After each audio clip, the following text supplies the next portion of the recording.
So tell me what those organisations are who are involved. So it's Greenpeace, it's XR. Who else? Sure. WWF, Friends of Earth, Parents for Future. There's a big list on Warm This Winter. I won't list all 40 of them because we'll be here all day. Yeah. Well, that is fantastic. So that's coming up really soon, isn't it? April 1st. So Yes, it's not indeed. a joke, is it? No, not a joke. Not a joke. A few of us have been playing around with the words April Fuels Day, but Oh, okay. I quite the like higher that. ups at Greenpeace don't really like that, so it's Oh. informal. April Fuels Day. April I Fuels think that's Day. quite good. I thought so too. I'm not sure why they didn't stick with it. Oh, well. So 7.5 million across the whole of the UK in fuel poverty. Yeah, it's awful. I'm really sorry, guys. I was just saying, Sullie, I'm still recovering from COVID and it's lingering like a bleep bleep. Yeah, sure. And I bet the cold in your home is not helping with you and your symptoms. Oh my God, you're so right. Yeah, sure. The UK is one of the worst countries in the whole of Europe for home insulation, which is one of the points we're trying to lobby for with our MPs, is to insulate UK homes and get them back up to scratch with the rest of Europe. Yeah, you'd think. I mean, yeah, I live in a Victorian terrace, Well, there you go. like lots of people in Cardiff, I imagine. Pretty chilly.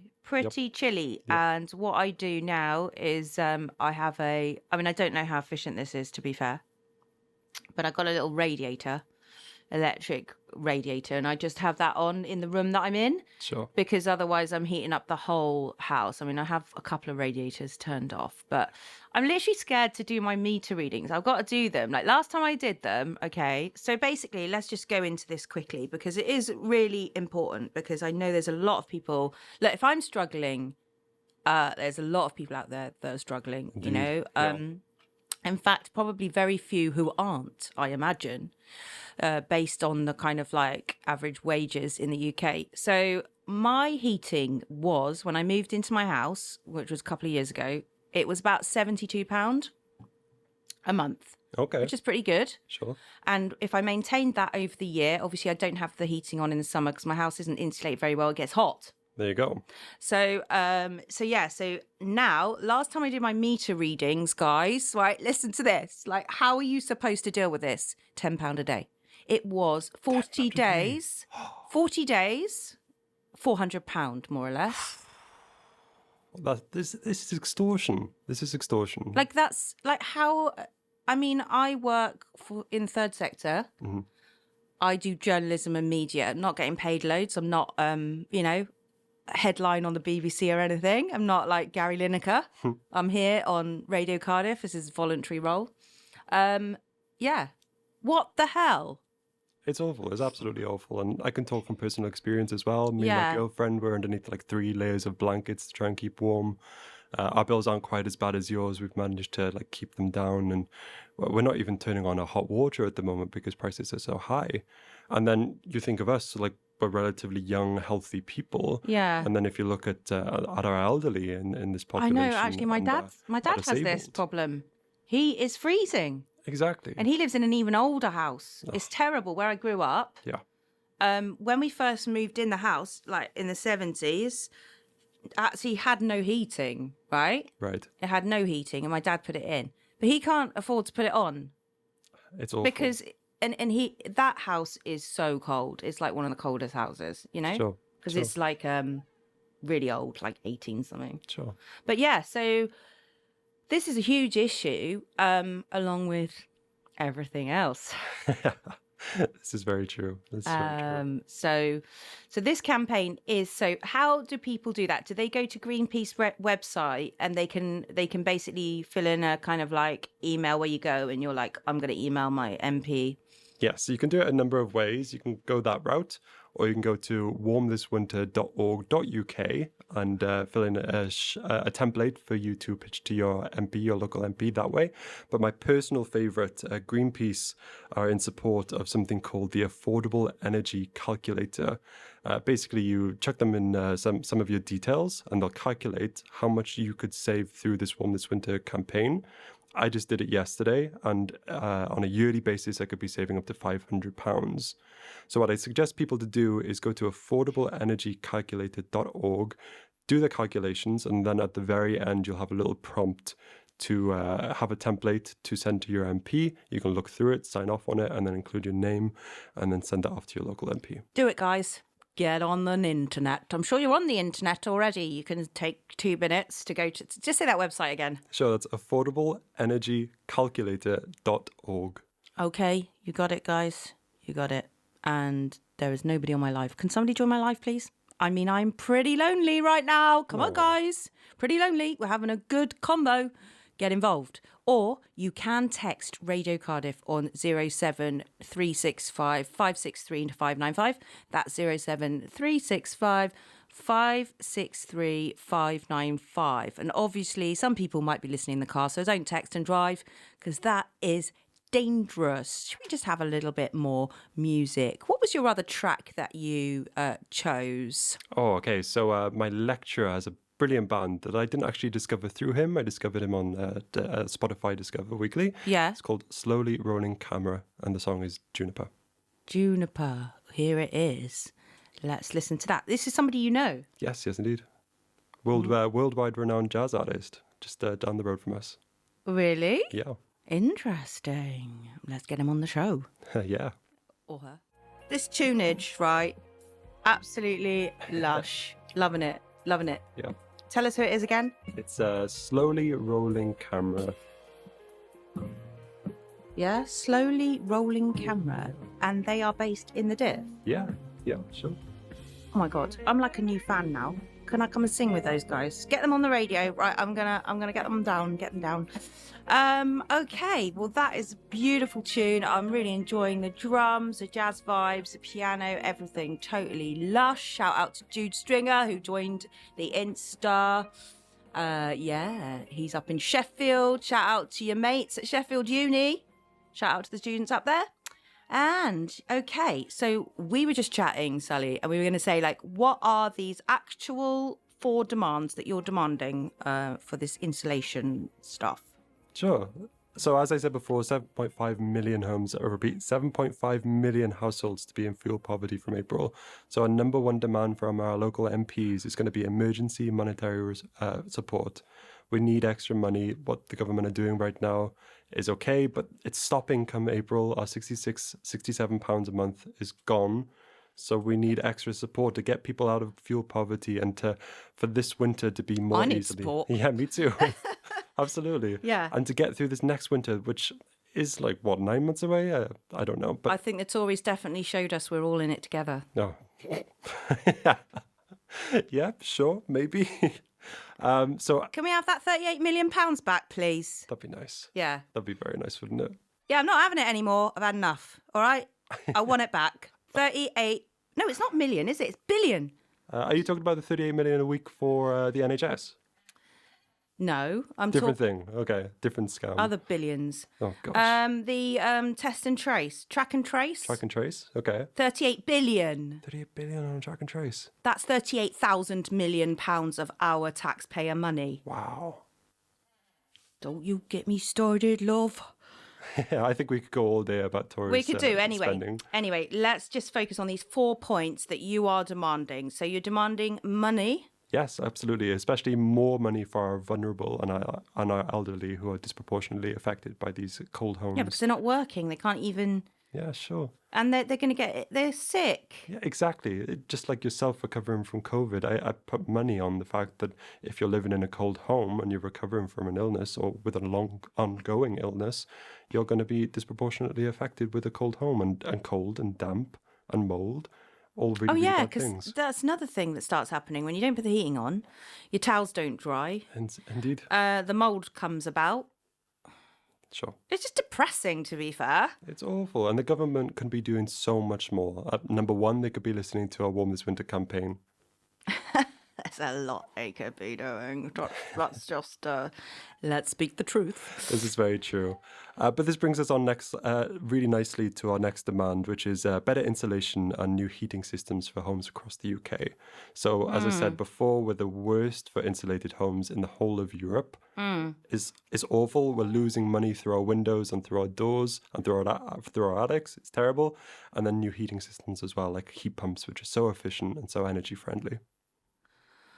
Heat pumps. Yeah. Are they easy to put in Victorian houses? I could not tell you. I'm not an engineer, but it's an awful lot better than living with a cold home for the rest of your life, right? Can I just say, I phoned my landlord when the cost of living came in, like this first all started, and I knew everything was going to be horrific. And I just said, what are you doing about it? What are you doing? What are you doing about it? What? What are you talking about? Yeah, do you need us to pass you to our money help? I was like, hang on a minute. That didn't answer any of my questions. And why aren't you doing more about it, you know? So, I mean, do you have connection with social housing? Do I personally? No, like Greenpeace. Oh, I see. I'm sure they do. And as I said Because earlier, obviously they have a lot of houses. Sure. So they should get on board. Great idea. I'll pitch it to my coordinator. Like, hello? You should come and volunteer with us and pitch us some ideas. I will. I'm good at ideas, actually. Please do. I give people ideas all the time. Not that I'm blowing my own trumpet or anything. But, okay, so we've got money. We've got... Better insulation. Okay. And then we want cheaper, cleaner energy. So another statistic here for you. Over half of the UK support urgent shifts to renewable energies. And this is A, it's Over cleaner. half. B, it's cheaper. Over half. B, it's cheaper. And C, will have less power in the hands of the oil and gas companies, which are right now dictating our quality of life, which is awful. So take the power out the oil and gas companies, give it to renewable energies, which in the UK we're so set up for it. We've got so many resources for these new renewables. Especially in Wales. Yeah, especially in Wales. Windy Wales. Yeah. Love that. Absolutely. Yeah. And they do not spoil the view, guys. Not more than an oil spill. Hello. Completely agree. And all these 3 points all add up to really freeing us from the tyranny of the oil and gas companies, and all sparked off by a war that's a couple of thousand miles away from us. Say that again, sorry. So oil and gas, the wholesale prices are being dictated right now by the war, Russia's war with Ukraine. Well, Yep. or their profits. And the profits, absolutely. I don't believe this narrative. Interesting. Hit me back.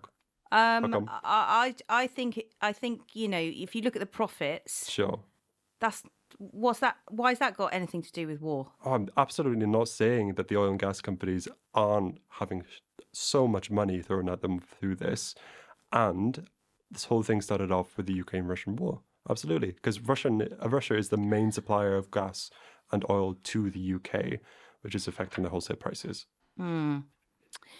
Okay. Right. Well, on that note, we're going to have to go to the news. The news and the weather coming up on the hour. But this is an interesting convo. I like it. And I also like your music choices. Just say that website very quickly. You've got 30 seconds. What's the website again to go to get this calculator and then send an email to your MP? Sure. Highly recommended. I just did it. I could save £500 on my yearly energy bills. AffordableEnergyCalculator.org. Okay, brilliant. Get on, warriors. Get on, social media warriors on your keyboards. Do a good thing. Do a good thing. And we'll be right back after this news weather and some adverts. See you soon. Goodness gracious me. To this. We are going crazy in this studio with this techno. Does that wake you up? So, welcome to, I'm getting your name. Troop from XR Cardiff is here representing, and we were discussing this tune that she chose, a bit of techno in the afternoon to wake you up. Wake up! We were saying how we were discussing the lyrics. So tell us what they're saying, because it's obviously French. Yeah, so they say, let's tax the rich. Yeah. And pensions, climate, same debate. That is brilliant, isn't it, Sullie? Very on topic. He's in the background now because we couldn't make the third mic work. Sorry, guys. But yeah, so pensions climate the same. Yeah, and that tune was played at one of the strike and demonstration last week, and I think it got so like it went on TV, and they made a track out of it. Wicked. Yeah. Come on, musicians. I mean, I was doing this, I don't know how many years ago, and I feel like, you know, I kind of I was like ahead of the time because I was like in the studio doing all these rebellious songs, and then it never got released. And then after this 13 years, I just felt a bit like, oh my God, you know, I haven't got the energy anymore, you know? Yeah. That's what they're relying on though, isn't it? Yeah. But yeah, so that is great rebellious music from French artists. What were they called? I think it's Planet combination. Brûlée. Yeah, like a burn planet. Oh, okay. Yeah. Oh, that's because so cool. Crème brûlée is burnt cream. Yeah, because you burn the top of the creme brulee, right? Yeah. And they say burnt planet, planet brulee. Yeah. Formidable. We love you. We're sending love out to France. Thank you. And I was saying, like, these protests are doing more for British-French relations than anything in a long time. Yeah. Because there's this kind of like weird rivalry, like, isn't there? But now we're all on the same page, really. Well, it's fighting the same system. Yeah. The same capitalistic system. Well, on my show, my theme is community is unity, unity in the community. Yeah. And you guys are both doing amazing work in Cardiff, and we are community radio. So I love this little city here. So tell us a bit more about what is going on right now with XR. Now, I know we've got the big one coming up. Yeah. On the 21st of April. It is the big one. Yeah. And I think that's what we're all trying to work towards. Yeah. So 21st of April in London, House of Parliament. As soon as you can, get there. It's going to last 4 days, but everybody's welcome to stay as long as they can. What's going to happen on Monday is that we're going to form some picket lines in front of different ministers and offices. Yeah. It will all be inclusive, non-disruptive, and also like performance, entertainment, talks. So really, I mean, like a good time, really. Yeah, like a festival vibe. Exactly, festival vibes. And on the Saturday, 22nd, we have a biodiversity march. Yeah. I think I've seen some like really nice creatures being created for the event, like a big seal in papier-mâché. Nice. The Sunday is London Marathon. So we're not disrupting anything, but we're going to use that to outreach, to get to talk to the people who've been here. Yeah, like London's going to be buzzing. So we're just going to use that to talk to people. It's our city. Yeah. It's our streets. It's our city. Cardiff is ours. London is ours. Yeah. So I don't like the way London's changed. Sorry, showing me age. But, you know, back in the day, where are all those rebels? Yeah. But to be fair, it's I lived in London for 4 years and I couldn't stay there anymore. And I visited Cardiff and I was like, oh, that's nice. Yeah. And also I had 4 days of sun in May when I visited. So I was like, oh, that's nice. It wasn't raining like it is the rest of the year. Yeah. So why couldn't you live there anymore? It was too crowded to like... For me, I know it might not seem the same for everybody, and I'm not a city person because I come from an island, really small island. But for me, in London, there was everything that goes wrong in society was concentrated in London. Not in Cardiff, guys. That's what she's saying. She's saying Cardiff is better. Cardiff is better. Cardiff is way better. Yeah. Sorry. And Welsh people are better as well. Don't tell anyone. Don't tell anyone, but Cardiff is the best city. Absolutely. I lived in London when I was younger. Brutal. Yeah. And that was in the 90s when it was easy. But some people do love it there, and that's where all the decisions happen, unfortunately. So this is where we have to be. And to be fair, when I go there with XR, I really love it because it doesn't feel like the London. No, I went there with Kill the Bill. Yeah. And I got to shout on the big loudspeaker, which was excellent. Got to sing. And there is kind of like a real buzz about London, like being there with all the buildings because it's so historic. It's just so big, you know. So this sounds like a great festival of greatness. Yeah, and there's like we need as many people as possible. We have a lot of organizations who are supporting this movement. Greenpeace is one of them, Friend of the Years, many different unions, and. So, Sullie, you're going as well. I will be there. You'll be there. Woo! I was just thinking, I got asked to do some work, but I might be able to come on the Monday. Oh, that's brilliant. Is the Monday happening? Yeah, the Monday is happening. It would be, again, picket lines. So you have 4 chances to go, guys. 4 days. Not just 1, not 2, not 3, but 4. There's no excuses. Yeah. And so for those who want to go on the Friday, we are arranging a coach leaving Cardiff at 7:30 in the morning. To get there, and it's gonna be like really nice because we'll all be together in the same coach. And also, if you've kind of like, I don't even know what's happening there, well, you don't have to worry, you'll be with us and you can just follow the flow. So you'll be with a little gang from the GIF. Yeah, and to be fair, the Welsh gang is always the best. Of course it is. Of course it is. So that's interesting, isn't it? So basically you're all focusing on that, but you do have regular meetings in the diff, don't you? Yeah. We do a lot of different activities to get people to London right now, but also just to protest what we care about. So we have general meetings once a month, the first Saturday of the month. So the next one is this Saturday in Quakers Meeting House. Yeah, I saw that online, yeah. Yeah. And what we discussed there is just updates, like what is happening, what can you get involved in. Yeah, do you work with other like organisations across Wales as well? Like, for example, I follow quite closely now Friends of the River Wye and River Action and all that kind of stuff because I lived in Mid Wales.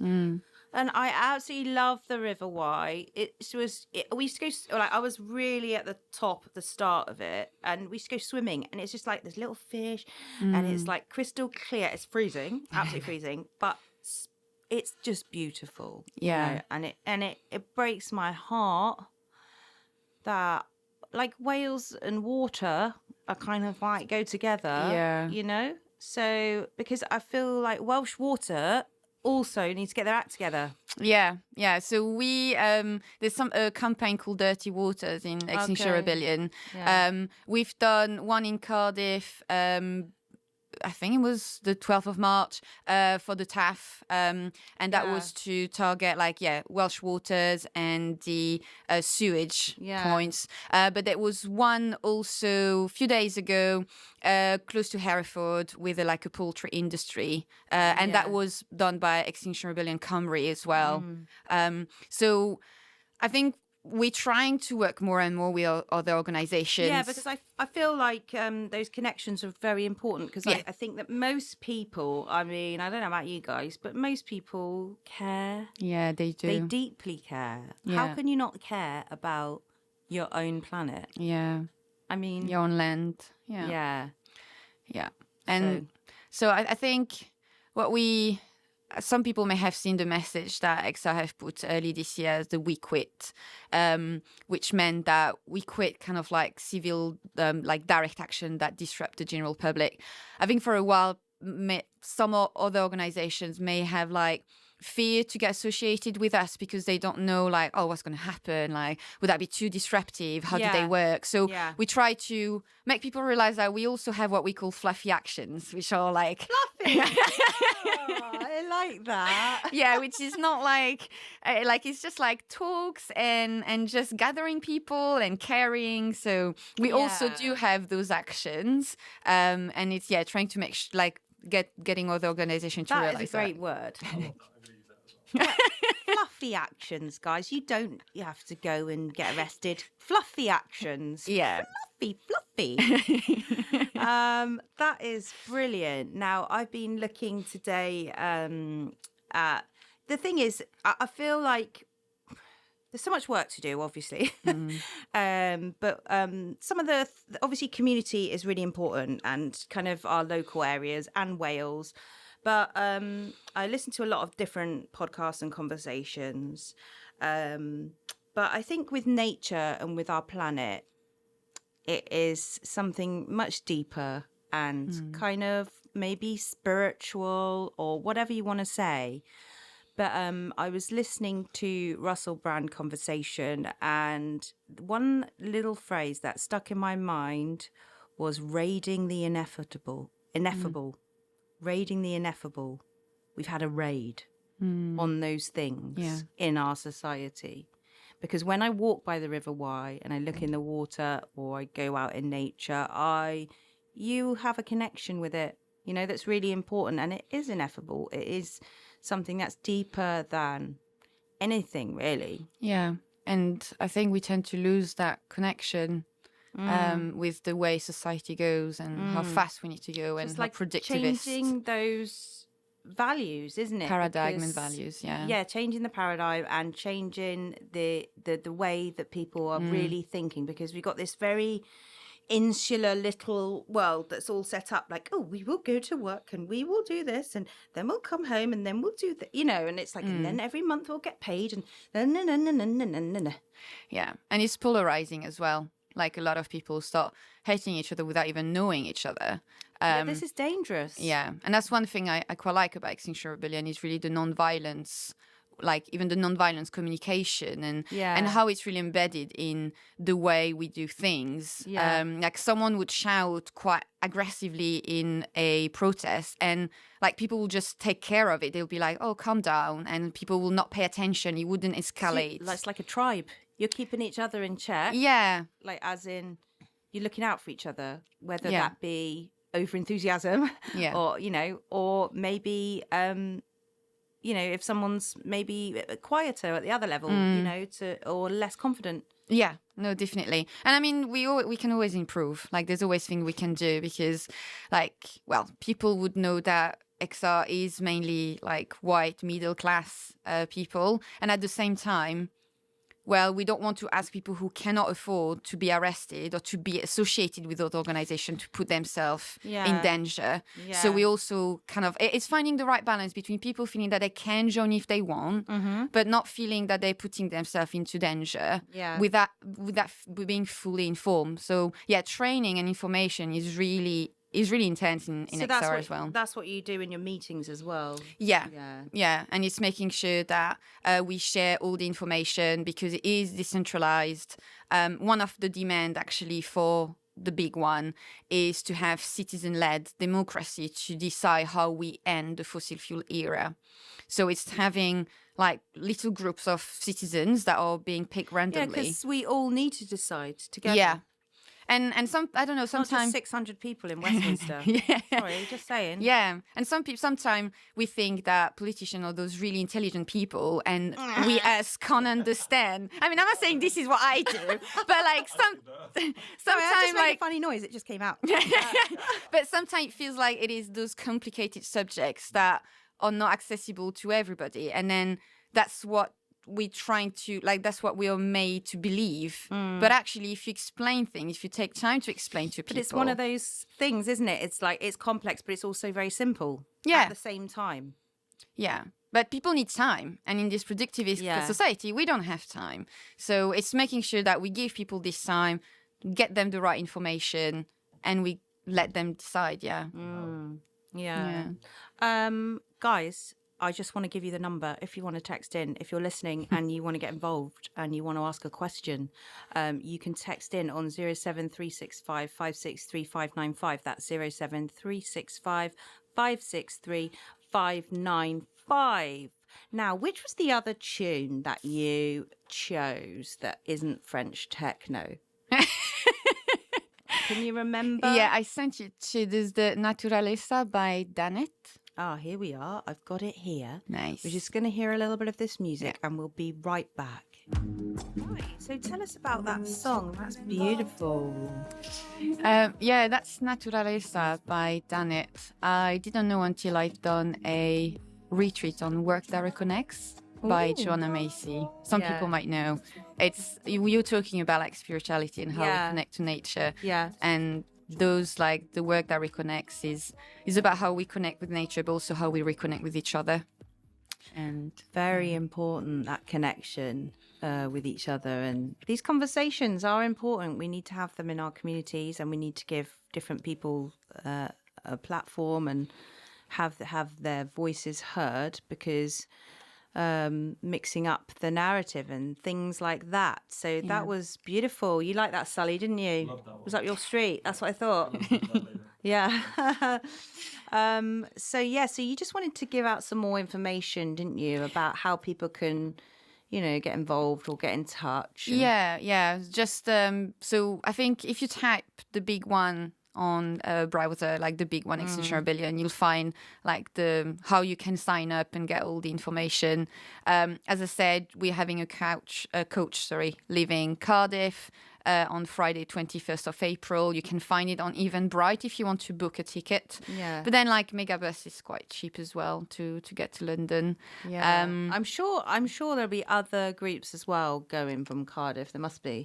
Yeah, but at the moment we don't necessarily have that information kind of like locked. Yeah. And also, if you are into art stuff, we are having a craft event on Saturday, the 8th of April, at Railway Garden in Splot. And this is up with Railway Gardens. I've got to get down there. Yeah. It's really close to where I live. and this is with Green Squirrel. And I love Green Squirrel. Get them on the show. I've been trying to email them for ages. I want them to come down. they've been fantastic in getting they created some toolkit for their community to say, if you want to get involved in their London. work is really cool. Yeah. This is what it's about. It Yeah. literally is. They've done it. Yeah. There, right there in Splot, Railway Gardens. Check them out, honestly. Be more squirrel, guys. What a cool name as well. Yeah, I love it. I will be more squirrel. Right. We're going to play another tunage now. This is my choice now, obviously. You'll probably know if you listen to my show that this is my choice, because it's Cleo Soul, and I love her. We'll be right back. Ooh, another mellow one. That was beautiful. And, of course, Sullie likes that one. I said, you hippies. That's what I said. No, I'm joking. I'm using that as an absolute joke. I'm not like that. So that is Tetufa. Am I saying it right? Telio Tetufa. Yeah. Yeah, beautiful. So we were just talking about Brexit, or sorry, not supposed to say that, Brexit. And then France came up, and then we said, have you seen that? I thought I might as well just start the convo, basically, on live on radio.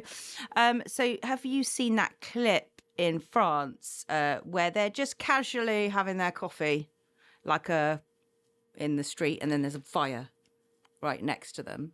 Yeah, I saw that one. That was quite incredible, I thought. What a sight. That was, it is a little bit scary as well. I think, like, in the UK, we're so polite, aren't we?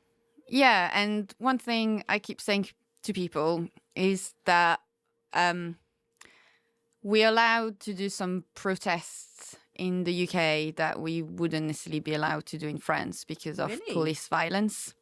And I know there's a lot of bad things about... What can we do here that they... Well, like, for example, we were, like, I was in London and we were, like, in Trafalgar Square. We were in the street and we were, like, sat on the street. And, like, two police women came and was like, oh, so just to let you know, this is your first warning.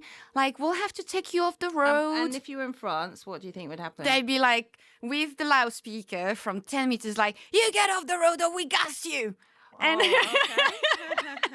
and they do. Okay, well, let's keep it polite. But yeah, it's pretty scary. Tess says, well, I better not read that out, actually, Tess, because I am on air now. No, I can't swear. Okay, so let's just get back to our convo, because you've both got these brilliant groups that you're in, and in Cardiff, and you're part of the solutions. But I just wanted to put this out to our listeners as well. Now, Imagine being held on remand in prison for 105 days with no trial for making a speech. What do you think about that? And how do you feel about that?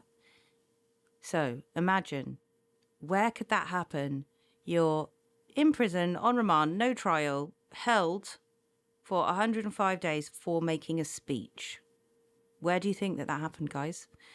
07365 563 595. Are you surprised to hear that happened here in the UK? Yeah, a bit, yeah. Are you surprised, Sullie? I'm very surprised and outraged. Did you? That's what happened to Roger Hallam, who is one of the founders of XR. Because I was watching his interview with Navarra Media. He come out of prison. He's still got a tag on him, and he's still got a curfew. So yeah, that happened here in the UK. For making a speech. Yeah. The charge wasn't making a speech. The charge was. Can you remember what the charge was? I thought he got arrested because he was planning on a disruption on an airport. And whilst I think what got a bit a polemic is that he hasn't done it yet, and they arrested him still. Oh, just for thinking about it. Well, he was on the outside of it. Because I remember seeing a video where he was on the outside of it, of the airport, and he had things to do it, or they had things, and they arrested him at this point. But don't quote me on this. Like, just go and check. Yeah, just go and check, guys. But I was pretty shocked. Yeah, by that. I mean, it was an interesting conversation. And what he basically was saying, that if you've got a platform, if you are you have followers, you need to lead the way. You need to lead the way, and you need to, put yourself, go to these things. Like in a way, like what happened with Gary Lineker was fantastic, wasn't it? Because it was like a show of solidarity, and I was just like, I love that, and it was so powerful how all the other presenters said, no, we're not doing it, we're not doing it, we're not doing it, and it worked. And that solidarity and that unity works, and that's why we're here on the show, and that's why the big one's taking place. It's a unity movement, so all together we can go towards the future, and we can have some hope, rather than just Dire Straits, that 80s band. So the other thing that I listened to this week, guys, which I found was really interesting, and I don't know what your thoughts are, but while you're here, maybe let's discuss. So Ash from Navarro Media was talking to this guy who wrote a book about going to boarding school and about the boarding school problem with the political class, and how going to boarding school is literally trauma. And she started the conversation by framing it. Now, if you frame it like this, okay, what is the difference between going into care and going into a boarding school? The age? Well, prep school starts young. Okay, so some people do go to boarding school from 4. You're separated from your parents. Not only that, you're put into an institution, but also you're at risk from abuse. We know that for sure. And you're told you should be grateful about this. You're going to one of the most prestigious schools in the country. Yada, yada, yada. So let's talk about that, because this is a problem, because the trauma is translated into politics and policy. And when you basically have leaders who are operating from a place of severe trauma, they have lack of empathy because they've had to switch their feelings off because they've gone into an institution. What's the difference between people who come out of care, who obviously get a lot of support because everybody knows that that's a very traumatic experience to be passed from place to place, and going into an institution which is posh, and that you have to be grateful that you've been separated from your parents. And this guy was saying, for example, you have to peel an orange correctly, and you have to do this, and you have to do that. It's rules, regulations. Well, it is separating the ruling class. I'm using like quoting fingers. Yeah. From the world, really, and as you say, from feelings as well. And it is said that people of power, like there's a greater percentage of sociopaths in people of power than in the general population. So I think this psychological question and topic needs to be discussed because it's part of the problem. Yeah, and I think also it's framing it this way. It's because one of the things with Extinction Rebellion that I got appealed to when I joined was the no shame, no blame. It is not a question of individuals, it's a system issue. Yeah. So if you have a policeman in front of you or a politician who are making certain choices, yes, it's an individual making those choices, but the system that they've been brought in are making them like thinking that those decisions are right. Yeah. And it's kind of like you could say as well, staff or anyone who works for an oil company. Yeah. Or a corporation. Yeah. You know, like they are they're in the cogs of this system, but they've got rent to pay, they've got their house to maintain, they've got mouths to feed or whatever. Yeah. You know, but I think the important thing is of the way that we conduct our society and look at those issues, because I personally feel after, and I spoke about this openly on my show already, I told my story of narcissistic abuse, and when I look now at the kind of level of I don't know how you would say it, but it's like it's there in politics as well, like the same behavior patterns, the same gaslighting, the same like I'm sure we've all been at home screaming at the TV going that's not fair, like when you're denied the reality. So it's like you see time and time again this theatrical parliament where people are like, what about X, Y, and Z? And then they go, look over there, there's a pigeon. Yeah. And it's just not, like, questions aren't answered. It's like, I feel like the level of conversation, it is a debating public school society in a way. And it needs to go different. It needs to go in a different way. Yeah. Yeah. And I think this is why whatever movement we're part of, we need to shape what society we want to live in, like the rules by which we interact with each other and that we form our movement. It needs to embed already those values that we want to live in. And I think it's important that we keep those in mind, and that sometimes there may be decisions like executive decisions where someone makes a decision and you're like, no, this is not how, like we're just replicating the bias and the flaws of the system. So we need to be really mindful of that. But I keep talking. Maybe you want to say something. Yeah, do you want to say something? Do you want to come in? We have to, I'll just budge over. I'll give you my chair. I'm like 6'3". We go down to 2 microphones. I've had to squat to like a 3-foot position right here because we're out of chairs. There you go. Oh my goodness. I'll stand up for a sec. What? Okay. So yeah, just to piggyback on what you guys are saying, I think now when we're in a cost of living crisis and an energy crisis, and global warming is affecting us all on a greater extent, now is like a fantastic opportunity to make these structural reforms to the education system. Now when we're so reflective upon our cultures in the UK and abroad, now is like we're primed and ready to go forward with our like tight-knit communities, especially in South Wales, and with our politics to make gradual change. Yeah. Right now is the time to act, guys. Yeah. And I think more and more people realize that everything is interconnected. People, sometimes it might be wrong, but we kind of like, because we're fighting the same like bad guys, it makes us realize that they might just be traumatized children who went to public school. Yeah, exactly.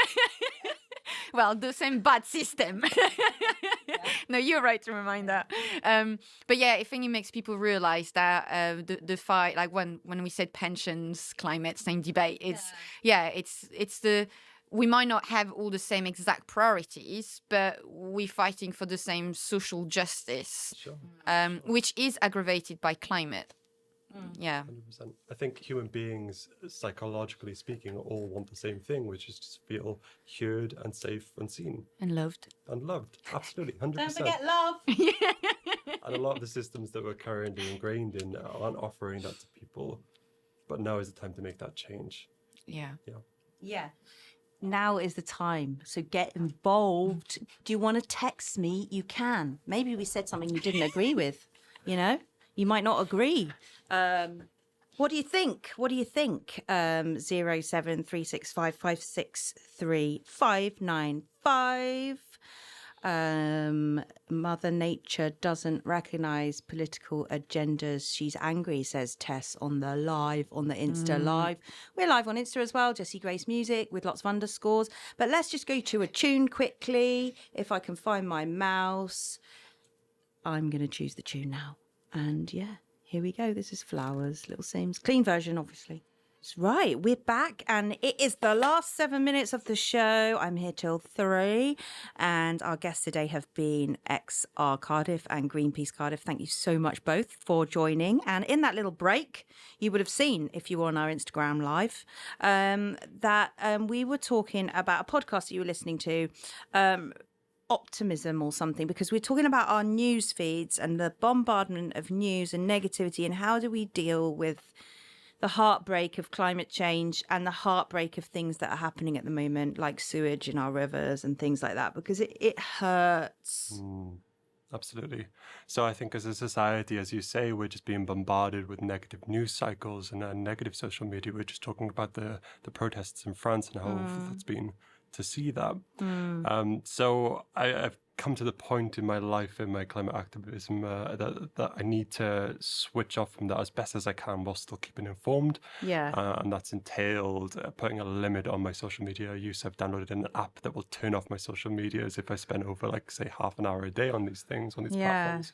And then I also look for actively reasons to be optimistic. And that leads me on to the podcast that I'm going to plug wholeheartedly. It's called Outrage and Optimism, and it's run by Cristiana Figueres, who was one of the instigators of the COP21 and also the Paris Climate Agreement. Ooh. And yeah, she's a fascinating figure, very, very interesting. That sounds And cool. they talk about all the reasons why we're outraged in the world at the moment in terms of climate change, but also more, as importantly, all the reasons to be optimistic as well. Yeah, exactly. We have to remember, and I think we have to look after our mental health and as much as we can, because it just gets tiring after a while, you know, and like you say, this constant bombardment of information and bad news, it's very difficult because you do turn on your feed and you're like, oh God, oh, I don't want to look at that now. I don't want. And also for me, like trying to keep up with media and trying to keep up with stories, you know, you're constantly looking like what's new and it's so fast. Yeah. Everything's moving so fast. 100%. So, you know, have you got any podcasts that you are your favourite that you listen to? Not really podcast, but I think I talked about Joanna Macy, and she's an author, but she created like Word That Reconnects, and Active Hope is one of her books, and it's all about grieving and going through that spiral of grieving to go forth. So kind of like recognizing all our pains to then come back and live again rather than survive. I think we have to feel the feelings. We do, because otherwise it's not healthy, is it? It is not healthy for us to suppress. And I feel like there's a lot of anger, like you say, and outrage. There's nowhere for it to go. There's no, you know, it's just, obviously action is a good place. Yeah, I was about to say, for me, like, I know that in London, it would be quite tiring because it's going to be intense, but I know that I'm going to be energized. I'm going to be like, because you're going to be surrounded by so many people who, you know, care as much as you do. Yeah. And there will be so many people like, I'm not alone. And there is hope, as you said, there is hope. Yeah, it makes me proud. You know, when I see like, really good things happening, it makes me proud, and it's like this part of me deep down has faith, like in the UK.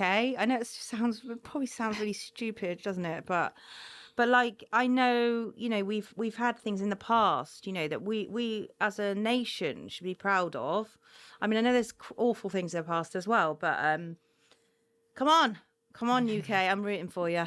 I'm rooting for the UK and for Wales as well. Big up Wales, you know, because it's such a beautiful country.